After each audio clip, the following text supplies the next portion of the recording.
सिया सित्ता के अंदर मौजूद है। रसूल करीम सल्लल्लाहु अलैहि वसल्लम का फरमान आलीशान सिया सित्ता में मौजूद है। मुस्तफ़ा करीम अलैहिस्सलातु वस्सलाम ने फरमाया कि यौमुन नार ईद का दिन है।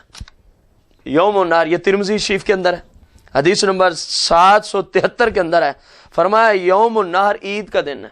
लेकिन इसी हदीस के अंदर यौमुन नार जहां फरमाना ईद का दिन है, वहीं मुस्तफ़ा करीम अलैहिस्सलातु वस्सलाम ने यह भी साथ फरमाया है कि यौम अरफा भी हमारी ईद है, अय्याम तशरीक भी हमारे लिए ईद के दिन है।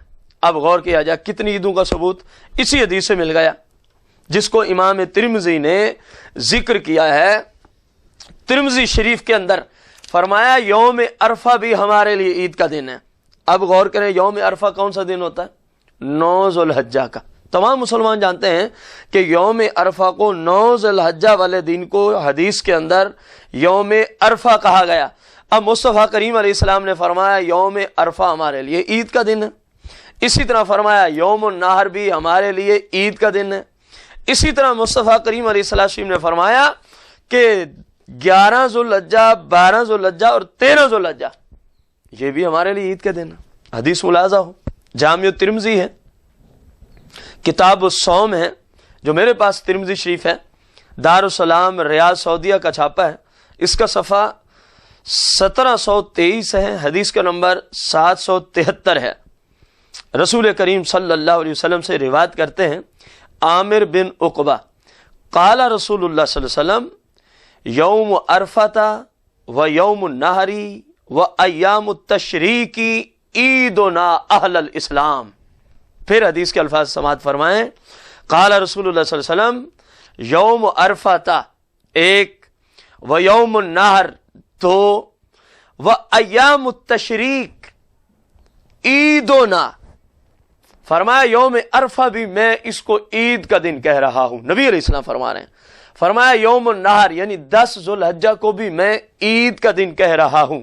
और फिर फरमाया व अय्यामुत तशरीक, अय्यामुत तशरीक, अय्यामुत तशरीक ईदुना। फरमाया अय्याम तशरीक भी हमारी ईद के दिन हैं। और मेरे आका करीम सल्लल्लाहु अलैहि वसल्लम ने बड़ी बेहतरीन बात साथ फरमा दी, फरमाया अहलल इस्लाम, ये दिन ईद के हैं लेकिन मुसलमानों के लिए, ये दिन ईद के हैं मुसलमानों के लिए।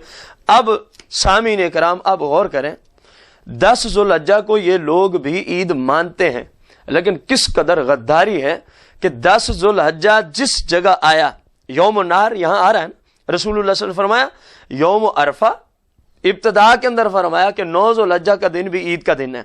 फिर दरमियान में फरमाया यौमुन नहर 10 ज़ुल्हिज्जा, जिसको हर मुनकिर भी मानता है कि ईद का दिन है। किस कदर गद्दारी है कि हदीस के पहले जुमले भी छोड़ दिए, हदीस के आखिरी जुमले भी छोड़ दिए और दरमियान वाला दिन लेके कह दिया जी ईद तो बस हजूर अलैहिस्सलाम ने 10 ज़ुल्हिज्जा को फरमाया और तो किसी को फरमाया नहीं। ये तिरमिज़ी शरीफ अपने घरों, अपनी लाइब्रेरियों, अपने जामियात से उठाओ तिरमिज़ी, अगर ये हदीस मौजूद ना हो, जो जुर्माना कहोगे हम देने के लिए तैयार हैं। देखो हमारे घर का छापा नहीं है, सऊदीया से दारुस्सलाम से छपा है। तो अब आपको समझ आ गई होगी कि रसूल करीम सल्लल्लाहु अलैहि वसल्लम की इस हदीस के अंदर कितनी ईदों का जिक्र आ गया। यौमुन नहर को हर बंदा पहले ईद मानता है। अब अय्याम तशरीक की तरफ आ जाए। 9 ज़ुल्हिज्जा की सुबह से लेकर 13 ज़ुल्हिज्जा की असर की नमाज तक अय्याम तशरीक है। ये जो आप इन दिनों के अंदर हर फर्ज नमाज जो बाजमात आप पढ़ते हैं उसके बाद एक तकबीर भी आप पढ़ते हैं, तो उसको तकबीर तशरीक कहते हैं कि तशरीक की तकबीर पढ़ी जा रही है। अब इन दिनों को यानी 9 ज़ुल्हिज्जा और 13, 9, 11, 12, 13 4 दिन ये हो गए, क्योंकि 10 ज़ुल्हिज्जा को तो रसूलुल्लाह ने अलग अलहदा तौर पे खुद ईद फरमा दी है। और फिर आखिर में जाके फरमाया कि जिस तरह 10 ज़ुल्हिज्जा मुसलमानों के लिए, अहले इस्लाम के लिए ईद का दिन है, इसी तरह 9 ज़ुल्हिज्जा भी ईद का दिन है, इसी तरह 11 ज़ुल्हिज्जा भी ईद का दिन है, इसी तरह 12 ज़ुल्हिज्जा भी ईद का दिन है, इसी तरह 13 ज़ुल्हिज्जा भी ईद का दिन है, क्योंकि ये अय्याम तशरीक हैं। और हदीस के अल्फाज हैं व अय्याम तशरीक ईदुना। फरमाया अय्याम तशरीक हमारी ईद के दिन है, हमारे लिए ईद के दिन है। اب غور کریں حدیث کیا کہہ رہی ہیں اور یہ کیا کہہ رہے ہیں. یہ سنیوں نے یہ تیسری عید نکالی ہے. بھائی سب سنیوں نے نہیں نکالی ہے، مصطفیٰ کریم نے سب کچھ عطا فرمایا. سنی تو مصطفیٰ کریم کے دیے ہوئے دین کے مطابق چلتے ہیں، سنی اس کے خلاف کوئی کام بھی نہیں کرتے. ہاں کوئی انفرادیت کے اعتبار سے کوئی فرد واحد شریعت کے خلاف کام کرتا ہے تو اس کا مسلک کے ساتھ تو کوئی تعلق ہی نہیں ہے. جس طرح ہم نے پچھلی قسط کے اندر عرض کیا کہ بعض لوگ محفل میلاد سجاتے ہیں لیکن میلاد کے اندر کرتے کیا ہیں؟ وہیں معاذ اللہ عورتیں بھی بیٹھی ہیں، وہیں مرد بھی بیٹھے ہیں. مخلوط محفل میلاد مناتے ہیں جس میں مردوں عورتوں کا اختلاط ہوتا ہے، اور پھر وہاں عورتیں بھی نعت پڑھنے کے لیے آ رہی ہیں، مرد بھی نعت پڑھنے کے لیے آ رہے ہیں. اور بعض لوگ ایسی محفلیں سجاتے ہیں معاذ اللہ ان کے اندر ڈھول ڈھمکے ناچ، وہاں پر پتہ نہیں کیا کیا خرافات. یہ تو میں پہلی قسط کے اندر بھی عرض کر چکا ہوں، اہل سنت کا مسلک قرآن و سنت کی روشنی میں ان باتوں کی اجازت نہیں دیتا. ہاں یہ کام اس نے غلط کیا ہے، میلاد غلط نہیں ہے، میلاد کا طریقہ اس نے غلط اختیار کیا. جس طرح میں نے پچھلی قسط میں بھی مثال دی تھی، ایک شخص نے نماز پڑھی ہے لیکن وضو کیے بغیر. اب کیا کہیں گے کہ نماز پڑھنا ہی غلط ہو گیا؟ یہی کہیں گے نماز نفس نماز ٹھیک ہے لیکن اس بندے کا طریقہ غلط ہے. اسی طرح ایک بندے نے نماز پڑھی ہے لیکن اس نے شمال کی طرف منہ کر کے کھڑا ہو گیا. جناب پاکستان میں ہے نمازی شخص اور شمال کی طرف منہ کر کے کھڑا ہو گیا. اب ظاہر ہے قبلہ پاکستان میں مغرب کی طرف بنتا ہے. اب بندہ اس کو کہے نماز نہ پڑھا کر کیونکہ یہ کام ہی غلط ہے، یوں کوئی بھی نہیں کہے گا، بلکہ یہی کہا جائے گا کہ نفس نماز ٹھیک ہے، تیرا طریقہ خلاف شرع ہے. اسی طرح جن میلاد شریف کی محفلوں میں خلاف شرع کام کیا جاتا ہے، ہمارا مسئلہ قرآن و سنت کی روشنی ان کاموں کی اجازت نہیں دیتا. اصلاح کی ضرورت ہے، اس کرنے والے کے اس کردار کی اصلاح کی ضرورت ہے. نفس میلاد حرام نہیں ہو جاتا ان کاموں کی وجہ سے، ہمیشہ یاد رکھے اصول.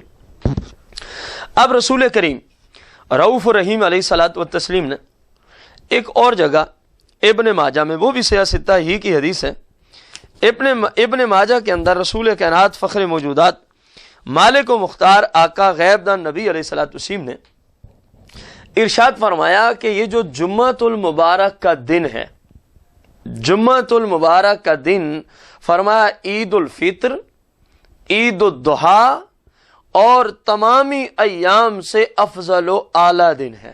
یہ سیاہ ستہ کے اندر ابن ماجہ کے اندر حدیث موجود ہے.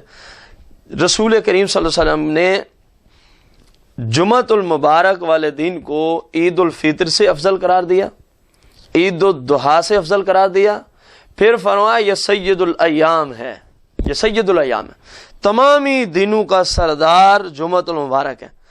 اب غور یہ کرنا ہے کہ جمعۃ المبارک میں آخر کون سا ایسا کام ہوا ہے جس کی وجہ سے نبی کریم علیہ السلام اس کو عید الفطر سے بڑا دن، اس کو عید الضحیٰ سے زیادہ فضیلت والا دن ارشاد فرما رہے ہیں. اصل میں ہوا کچھ یوں، اسی حدیث کے اندر رسول اللہ صلی اللہ علیہ وسلم نے خود اس بات کا ذکر کیا ہے